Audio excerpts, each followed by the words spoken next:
Do you want to get into running but you're not sure where to start? Do you see other people loving it and you just don't understand what they even like about running? Well, chances are you're actually doing it wrong.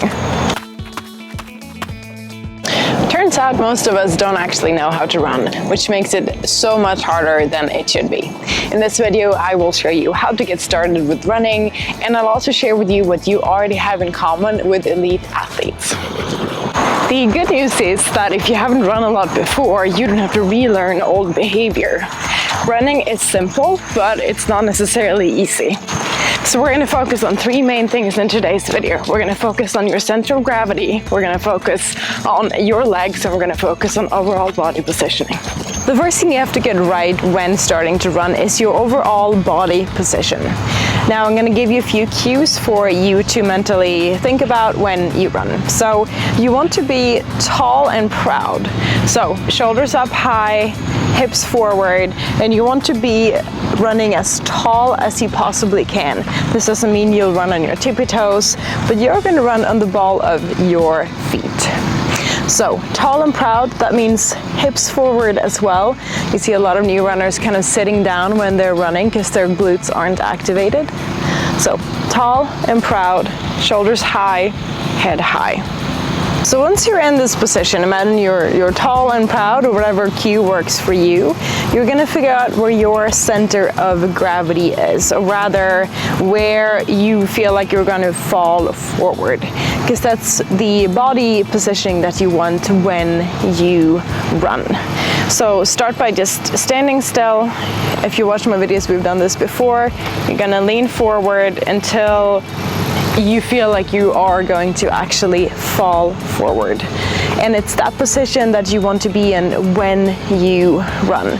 Now, really important here that you keep your tall and proud posture when you lean forward. So you want to make sure you're not hinging at the hips, or that your shoulders are slouching, or that your head is leaning backwards, the body in a straight line, and you're going to lean forward. The reason you want to do this is you want your center of gravity to be in front of you. What that means is gravity is actually going to help you move forward. It's going to help pull you forward, rather than if you try and do the opposite and try and lean backwards. This will be a really hard position to run from. Now you're ready to add your feet in. You are in a body position that is tall and proud, shoulders are kind of back, abs are activated, your glutes are activated, you are about to fall forward.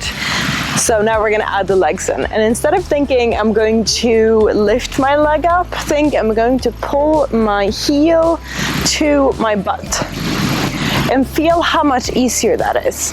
And the difference is, one, if you're lifting with, or thinking about lifting your leg, you're going to use just your hip flexors and your quads. If you're thinking about pulling your foot to your butt, you're going to use your hamstrings. All right, so this is what it might look like. Again, you're tall and proud, center of gravity in front of you, and you're lifting your heel to your butt. If you've ever done any running drills, what it actually looks like when you run is somewhere in between a butt kick and a high knee. So you're just lifting your foot straight up to your glutes. And if you try and do this, you'll notice how much easier it is than if you consciously think, okay, I'm going to lift my leg. The faster you run, the farther you are going to lean forward. So if you look at sprinter versus marathon runners, their body angle is going to be a lot bigger, a lot steeper than a marathon runner. So the faster you run, the more forward leaning you are, and the higher you're going to pull your leg up. One of the benefits of doing this is that you're not going to overstride, meaning you're stepping in front of your center of gravity and landing on your heel. This will allow you to land on the ball of your foot when you run. And that's where you're going to have the most power and where your running is going to feel effortless. So that is really all the technique you need to get started. I'm going to give you 2 bonus tips though, since this is a running channel. You might be wondering what to do with your arms. Well, when you're first starting out, don't think too much about it. You can add it in later. But I want you to pay attention to where is your body going? Where is your energy going? You want to focus all of your energy in moving forward, not side to side, not backwards or kind of down into the ground. You want all your force to go straight forward. A little bonus tip when it comes to your running technique when you're first starting out is pay attention to where your head is.